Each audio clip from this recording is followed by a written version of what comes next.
Centre. मैं सामा खान। मैं आपके लिए आज लेके आया हूँ केमिस्ट्री में आज आपको पढ़ाऊंगा पीरियोडिक टेबल। पीरियोडिक टेबल में मतलब क्या होता है, कौन सी मतलब गैस होती है, मेटल होता है, नॉन मेटल क्या होता है। तो सबसे पहले हम देखेंगे मतलब कितने। हाँ, तो सबसे पहले देखेंगे कि कितने तत्वों की खोज हुई है अभी तक कुल कितने तत्वों की डिस्कवरी हुई है। 118 तत्वों की 118 तत्वों की डिस्कवरी हो चुकी है। 118 में इसमें 118 में जिसमें से है 94 क्या है, नेचुरली है।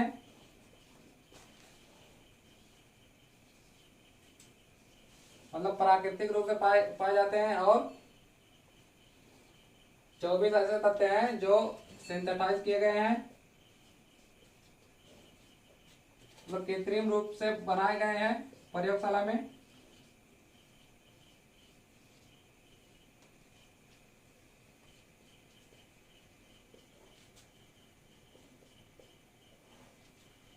कुल तत्वों की खोज कितना हुई है, एक क्वेश्चन पूछा जाता है अभी तक कितने तत्वों की खोज हुई है। तो 118 तत्वों की खोज हो चुकी है, जिसमें 94 नेचुरली जो प्राकृतिक रूप से पाए गए हैं, और 94 तत्व ऐसे एलिमेंट ऐसे हैं जो सिंथेसाइज किए कृत्रिम रूप से प्रयोगशाला में बनाए गए हैं। इसे जोड़ेंगे तो कितना आएगा, 118 आएगा।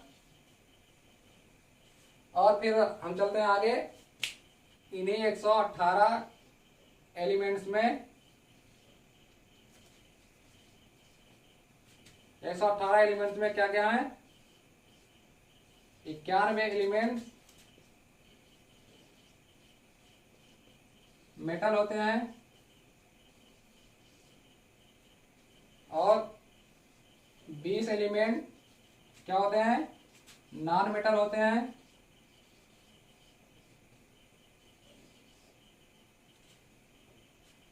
सात एलिमेंट ऐसे हैं जो मेटलाइड होते हैं।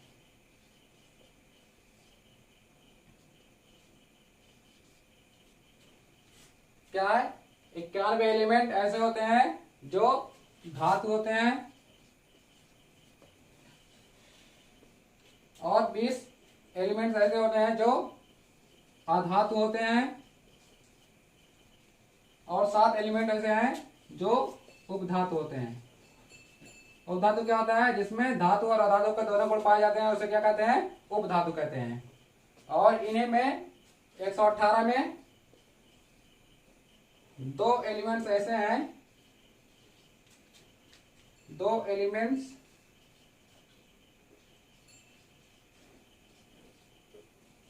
ऐसे हैं जो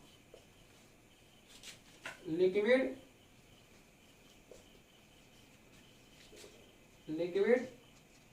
या द्रव अवस्था में पाए जाते हैं। द्रव अवस्था में पाए जाते हैं। और क्या क्या है, पहला है ब्रोमीन, और क्या है, पारा Hg मरकरी। इतना समझ आ गया।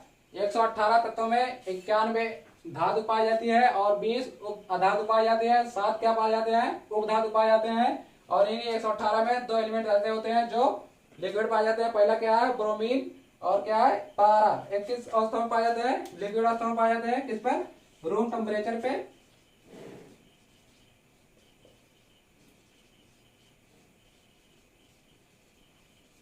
रूम टेम्परेचर पे ब्रोमीन और पारा लिक्विड अवस्था में पाए जाते हैं। सामान्यता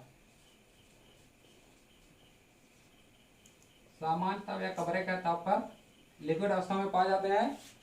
और 11 एलिमेंट्स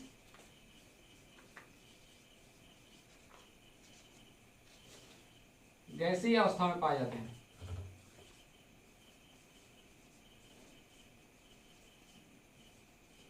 गैसीय अवस्था में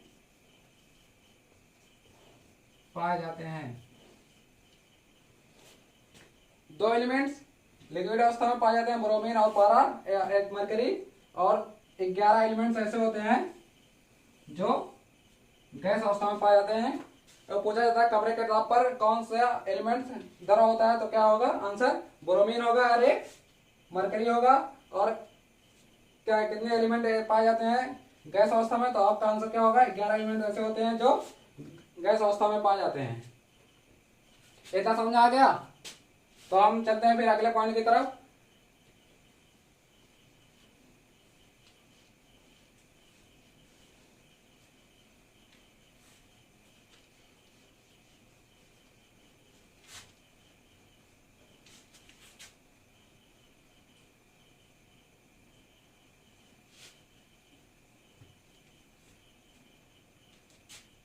हमारा अगला पॉइंट क्या है दोस्तों, कि जैसे अगर कोई भी एलिमेंट हो उसको उसके प्रॉपर्टी के हिसाब से अरेंज करना होता है, तो जिसे हमें पढ़ने में आसानी होती है। उसमें सबसे पहले एलिमेंट्स का अरेंजमेंट किसने किया, एलिमेंट्स का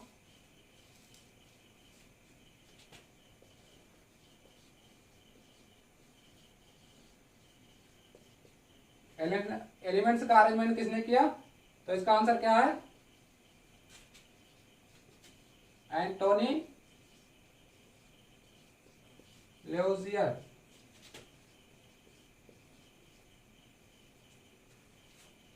सबसे पहले एलिमेंट्स का अरेंजमेंट किसने किया, तो हमारा आंसर क्या होगा, एंटोनी लेओजियर ने एलिमेंट्स का सबसे पहला अरेंजमेंट इन्होंने किया, और इन्हें को ही फादर ऑफ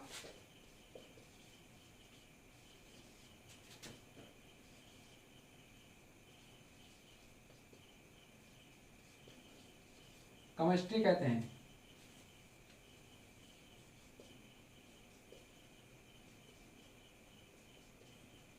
रसायन विज्ञान के पिता कौन है, एंटोनी लेओजियर हैं। तो एक क्वेश्चन आपका एग्जाम में पूछा जाता है, फादर ऑफ केमिस्ट्री कौन है, तो क्या आंसर होगा आपका, एंटोनियो लेओजियर होगा। क्या है, एंटोनियो लेओजियर। तो ये हो गया आपको। और एक क्वेश्चन और बनता है यहाँ पे, सबसे पहले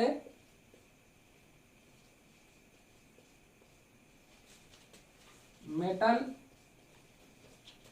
बोले धातु और नॉन मेटल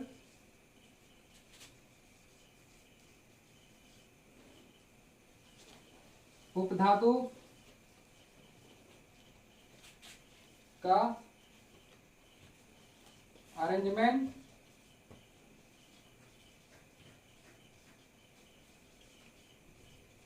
किसके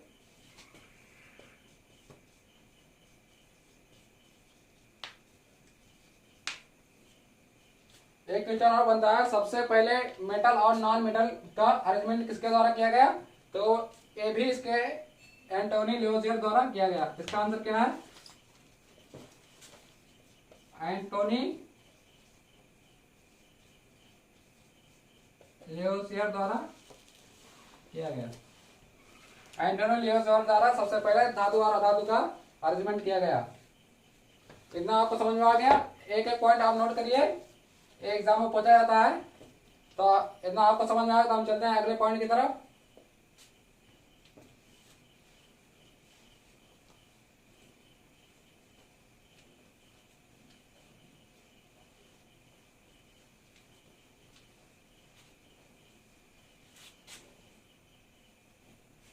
हमारा अगला पॉइंट क्या है, 1817 में डोबे राइनर नामक एक जर्मन वैज्ञानिक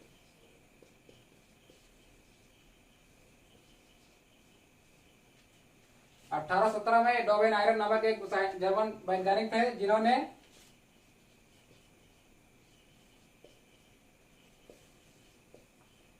जिन्होंने अपना एक सिद्धांत दिया जिसे डोबे राइनर का सिद्धांत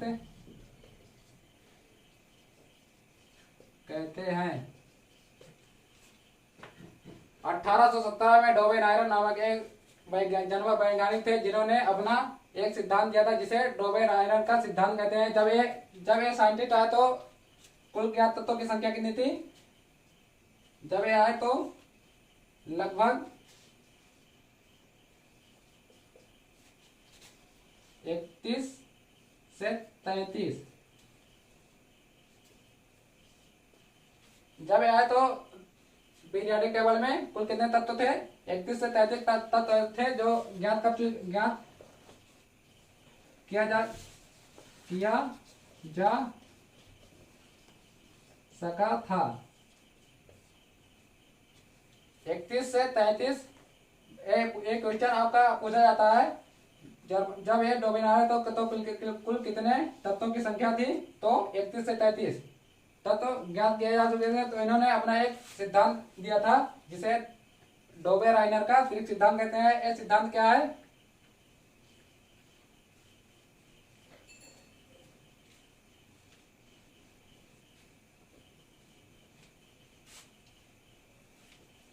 उन्होंने सिद्धांत दिया था जैसे मान लो कि एक तत्व x1, एक तत्व A है, B है और C है। उन्होंने अपने सिद्धांत में कहा कि पहले का परमाणु भार और तीसरे मतलब C का परमाणु भार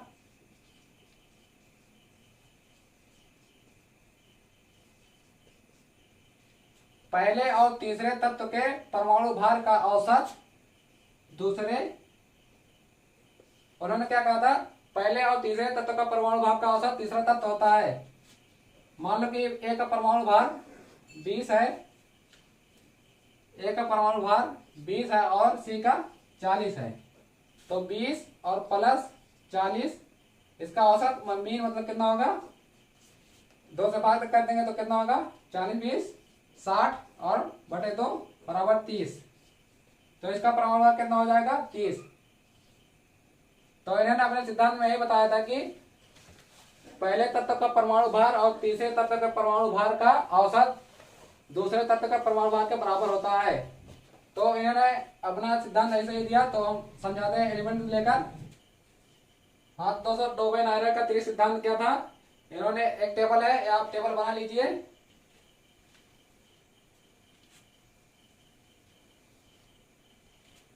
इन्होंने अपना सिद्धांत दिया था परमाणु भार के बढ़ते क्रम में। इन्होंने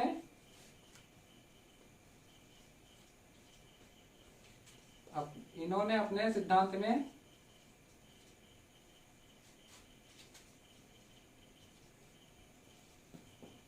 परमाणु भार के बढ़ते क्रम में एलिमेंट्स को रखा। डोबे राइनर ने अपने सिद्धांत में परमाणु भार को बढ़ते हुए क्रम में एलिमेंट्स को रखा। इसमें जैसे लिथियम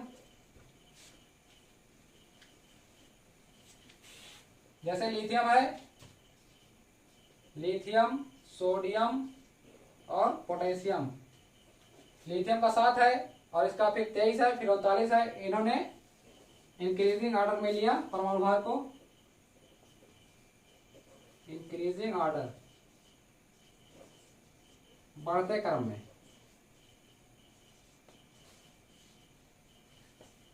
और है कैल्शियम, स्ट्रोंशियम और बेरियम।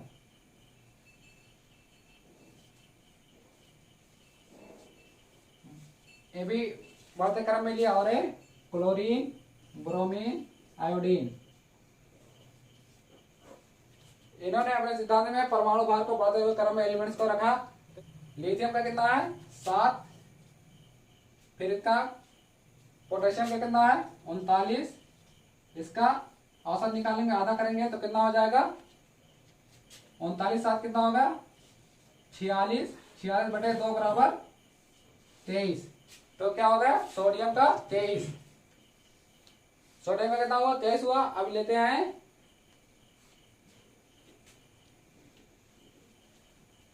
कैल्शियम और प्लस बेरियम का आधा करेंगे तो कैल्शियम का कितना है 40 और इसका बेरियम का कितना है 137।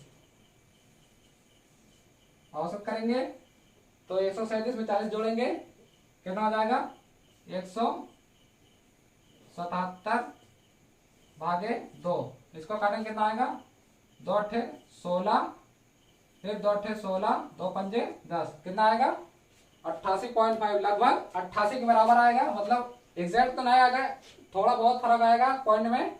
मतलब उन्होंने कहा कि मतलब या फिर बराबर आएगा या फिर थोड़ा लगभग पॉइंट में आएगा। तो ये मान लेते हैं कि डोबेन आयरन का सिद्धांत को ये फॉलो करता है। तो इतना समझ में आ गया। तो उसको आप निकाल लेना 80 आएगा कि नहीं, 80 से थोड़ा ज्यादा भी आएगा या फिर थोड़ा पॉइंट में कम भी आ जाएगा और डोबेन आयरन सिद्धांत को फॉलो करेगा। ये समझ में आ गया डोबेन आयरन का सिद्धांत क्या है। इन्होंने अपने सिद्धांत में बताया कि पहले एलिमेंट का परमाणु भार तीसरे एलिमेंट के परमाणु भार का अगर औसत करेंगे, जो औसत आएगा वो दूसरे एलिमेंट के परमाणु भार के बराबर होगा। और इन्होंने ये कहा कि मतलब जो एलिमेंट्स लिए थे उन्होंने परमाणु भार के बढ़ते क्रम में लिया था, न कि परमाणु क्रमांक के। इन्होंने परमाणु भार के बढ़ते क्रम में लिया था। ये भी क्वेश्चन बनता है कि डोबेन आयरन ने एलिमेंट को किस क्रम में लिया था। तो ऑप्शन में रहेगा परमाणु भार और परमाणु क्रमांक। तो क्या रहेगा आपका परमाणु भार रहेगा।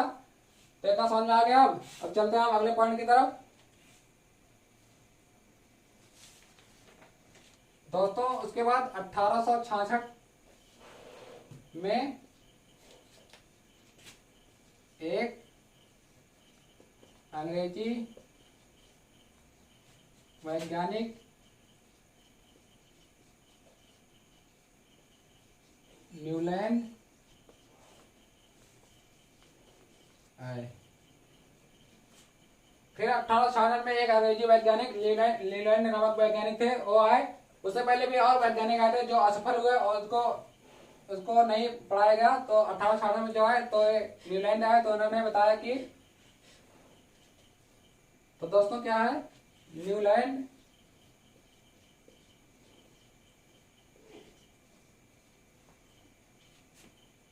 न्यूलैंड ने भी एलिमेंट्स तत्व को परमाणु भार के बढ़ते क्रम में रखा। न्यूलैंड ने तत्वों को उनके परमाणु भार के बढ़ते क्रम में रखा। जब न्यूलैंड आए तो कुल तत्वों की संख्या कितना थी। डोबेन आयरन के सिद्धांत में डोबेन आयरन जब आए थे तो कितना तत्व थे 33 से 31 तत्व थे। और जब ये आए न्यूलैंड तो कितना तत्व हुआ था 56 तत्व की खोज हो चुकी थी। 56 तत्व की खोज हो चुकी थी। दोस्तों जब न्यूलैंड आए तो ये 56 तत्व की खोज हुई। तो उन्होंने अपना एक सिद्धांत परमाणु भार के बढ़ते क्रम में रखा। तो उन्होंने जब आगे देखा कि कुछ प्रॉपर्टी मिल रही थी इसमें, तो उन्होंने अपनी प्रॉपर्टी में क्या बताया कि हर पहला तत्व अपने 8वें तत्व के समान गुण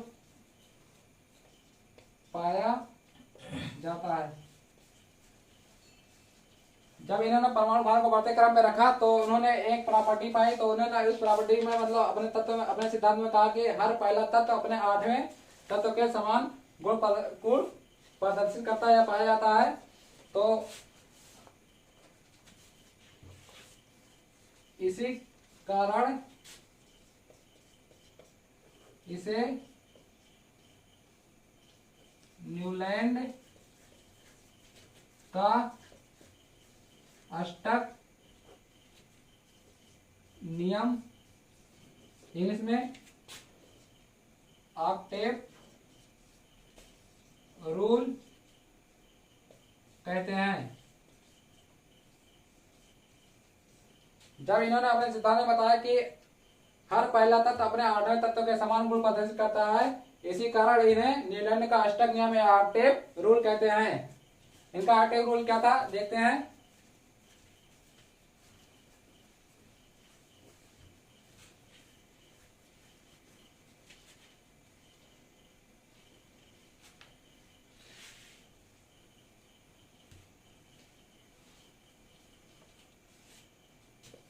न्यूलैंड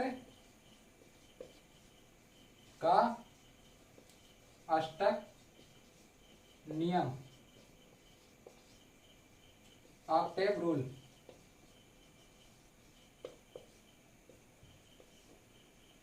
मान लो कि पहला तत्व x1, x2, x3, x4, x5, x6, x7, x8, x9। इसमें पहला तत्व क्या है x, और इसका आठवां तत्व क्या है 1 2 3 4 5 6 7 8। ये आठवां तत्व क्या है पहले तत्व के समान गुण प्रदर्शित करेगा। इन्होंने अपने नियम में देखा कि हर पहला तत्व अपने आठवें तत्व के समान गुण प्रदर्शित करेगा, तो इस आठवें तत्व का कहाँ लिया है यहाँ पे x1 के नीचे x8। फिर x9 जो है x9 इसका आठवां तत्व क्या है x2 का आठवां तत्व है। तो 1 2 3 4 5 6 7 8। तो x9 जो है ये x2 के नीचे चला गया। इसका भी गुण समान है, ये भी समानता प्रदर्शित करते हैं। तो इसके बाद क्या है x10 का आठवां तत्व क्या है x3 का आठवां तत्व x10 होगा। 1 2 3 4 5 6 7 8। तो x10 कहाँ पे आ जाएगा x3 के नीचे। इन्होंने अपने नियम में यही बताया कि हर पहला तत्व अपने आठवें तत्व के समान गुण प्रदर्शित करता है, इसीलिए अपने उसके नीचे अरेंज कर दिए, इसके नीचे रख दिए। इसी को ये न्यूलैंड का अष्टक नियम कहते हैं। अब हम एलिमेंट को लेकर समझाते हैं।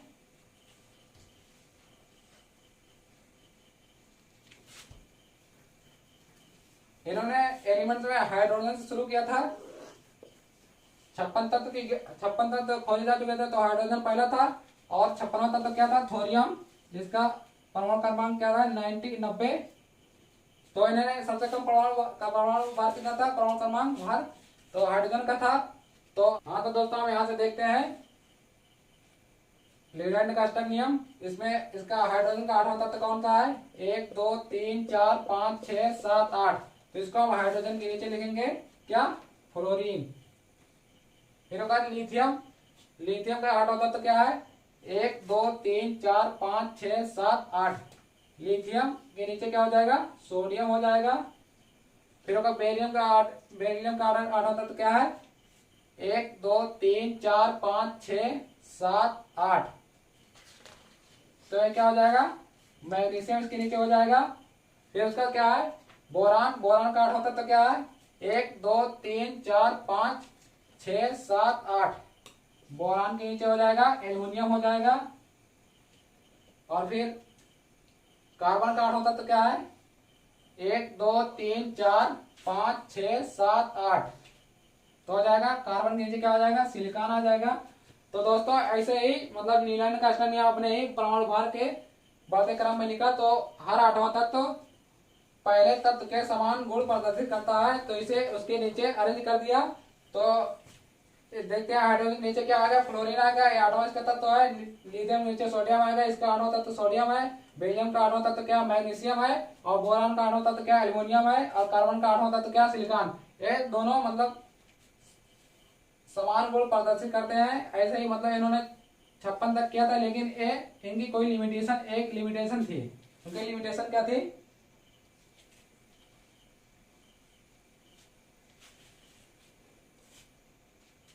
ऑक्टेव रूल मतलब अष्टक नियम सिर्फ कैल्शियम तक ही लागू हो पाया था।